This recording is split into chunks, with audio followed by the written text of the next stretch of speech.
నేను ఎప్పుడో అప్పుడు హైడ్రా మీద జరిగినటువంటి సంఘటన మీద ఒక స్టేట్మెంట్ ఇచ్చాను. ఏమి ఇచ్చాను? హైడ్రా వల్ల మనకు నష్టం జరుగుతుంది అని అప్పుడే చెప్పాను.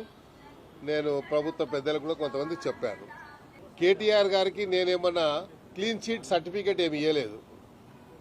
అక్కడ గతంలో రాజశేఖర రెడ్డి గారు లేనప్పుడు, అధికారంలో లేనప్పుడు, చంద్రబాబు నాయుడు గారు అధికారంలో ఉన్నప్పుడు హైదరాబాద్ సిటీకి ఫార్ములా 1 రేస్ రావాలి, వస్తే బాగుంటుంది అని చెప్పి అప్పుడు ఆ సందర్భంలో నన్ను అడగడం జరిగింది. ఈ ఫార్ములా గురించి అని చెప్తే ఈ ఫార్ములా కూడా మంచిదే హైదరాబాద్కు అని చెప్పాను. మేమేం చెప్పాము, ఈ ఫార్ములా వల్ల కూడా బ్రాండ్ ఇమేజ్ ఇంకా పెరిగింది. అయితే మీరు మొన్న వచ్చినటువంటి సంస్థలు మీరు చూసినట్టయితే గతంలో వచ్చినటువంటి కానీ ఏదైనా మీరు విప్రో తీసుకోండి, గూగుల్ తీసుకోండి, ఇన్ఫోసిస్ తీసుకోండి, ఏ సంస్థలు అయితే మల్టీనేషనల్ కంపెనీస్ వచ్చాయో అప్పుడు అన్ని కూడా హైదరాబాద్ ఒక సేఫెస్ట్ ప్లేస్ అని రావడం జరిగింది. ఇతర రాష్ట్రాల నుండి ఈ హైదరాబాద్ సిటీలో కాస్ట్ ఆఫ్ లివింగ్ తక్కువ ఉంది అని నేను అన్ని కూడా అప్పుడు చెప్పినే మళ్ళీ రిపీట్ చేస్తా ఉన్నాను.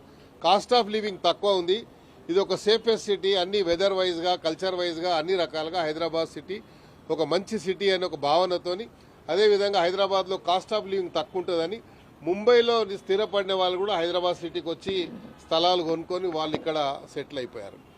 అదేవిధంగా నేనేదో కేటీఆర్ గారికి క్లీన్ చీట్ ఇచ్చాను, లేకుంటే క్లీన్ సర్టిఫికేట్ ఇచ్చాను, నేను అడ్వకేట్గా అది ఇదిగాను. వాళ్ళు అడిగిన సందర్భంలో కేటీఆర్ గారి మీద ఆరోపణలు వచ్చినాయి కదా అంటే, ఎప్పుడైతే క్విట్ప్రోకో ఉంది అని చెప్పి ప్రభుత్వం కానీ అధికారులు కానీ లేకుంటే డిపార్ట్మెంట్ భావించినప్పుడు దాని మీద ఒక విచారణ జరుగుతప్పుడు ఆ విచారణ జరిగే సందర్భంలో నేను కామెంట్ చేయడం కరెక్ట్ కాదు.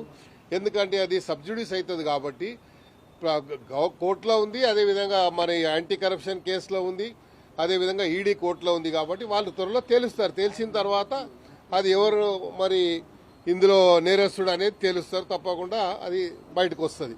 హైడ్రా విషయంలో అప్పుడు కూడా చెప్తున్నా, ఇప్పుడు కూడా చెప్తున్నా, హైడ్రా వల్ల మనకు నష్టం జరిగింది కాబట్టే ముఖ్యమంత్రి గారు కానీ లేకుంటే ప్రభుత్వ పెద్దలు ఆలోచించి దాన్ని మరి ఇప్పటికే కొంచెం స్లో చేయడం జరిగింది.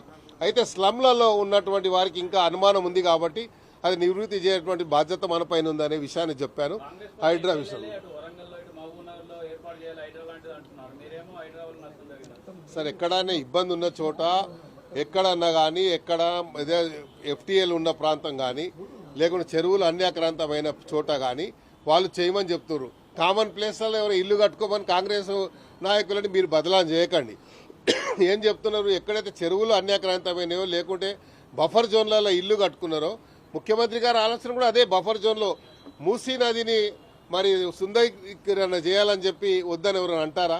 అప్పుడే ఆ ప్రభుత్వం ఉన్నప్పుడే సుందరీకరణ జరగాలి, మూసీ యొక్క ప్రక్షాళన జరగాలని 10,000 కోట్ల రూపాయలు ఇచ్చినామని చెప్పి అప్పుడే ఇచ్చారు. అప్పుడే సోషో ఎకనామిక్ సర్వే చేసి వారి యొక్క కన్సర్న్ తీసుకోవడం జరిగింది. వారందరూ కూడా ఒక సేఫ్ ప్లేస్లో పంపిస్తామంటే అందరూ ఒప్పుకున్నారు. కానీ తీసే పద్ధతి బాగాలేక వాళ్ళు రకరకాలుగా ముఖ్యమంత్రి గారి గురించి ప్రభుత్వం గురించి మరి ఎన్నో రకాలుగా ఉచ్చరించడానికి మాటలు మాట్లాడారు కాబట్టి మాకు బాధ కలిగింది.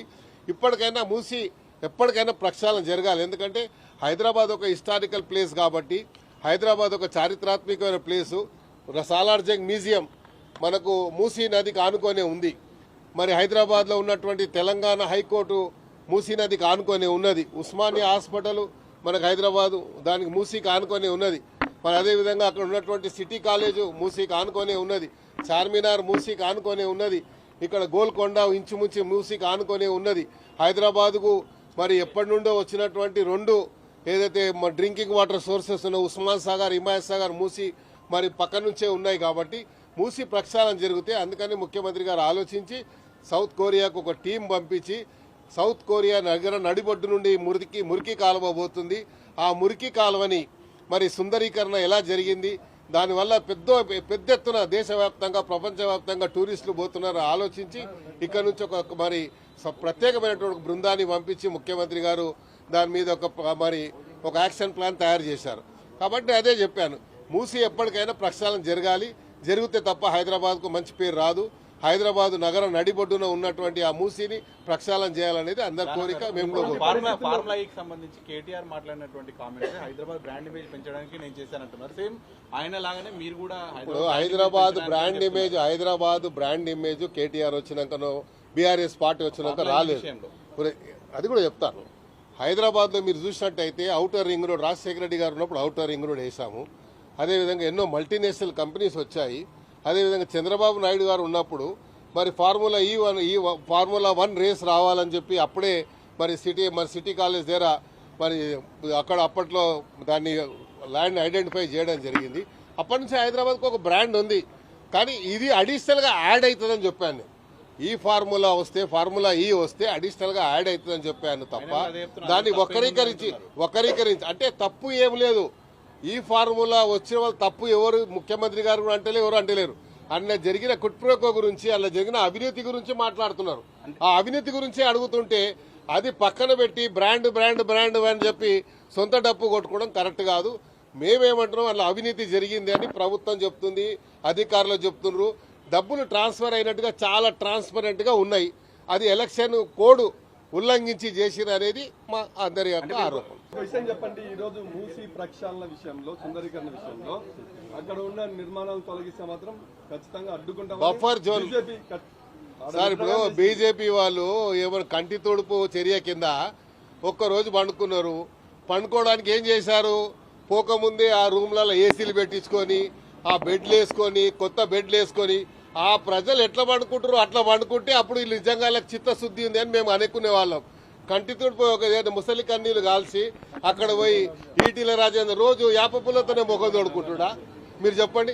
ఆడ వేసుకొని తోవాలు వేసుకొని వేపపుల్ల వేసుకొని ముఖం కడుకుంటూ వస్తున్నాడు ఈటీల రాజేందర్. మరి అదేవిధంగా ఈయన కూర్చొని కొత్త స్టీల్ ప్లేట్లు తెచ్చుకొని వాళ్ళు ఏ ప్లేట్లు తింటారో ఆ ప్లేట్లు తినాలి. మరి కిషన్ రెడ్డి గారు పోయి కొత్త స్టీల్ ప్లేట్లు తెప్పించుకొని బయటికి ఇడ్లీలు వాళ్ళు వండిన ఇడ్లీలు తినేది ఉండే, లేకుంటే వాళ్ళు తినేది జొన్న రొట్టె తినేది ఉండే, వాళ్ళ రొట్టె తినేది కారం రొట్టె తినేది ఉండే.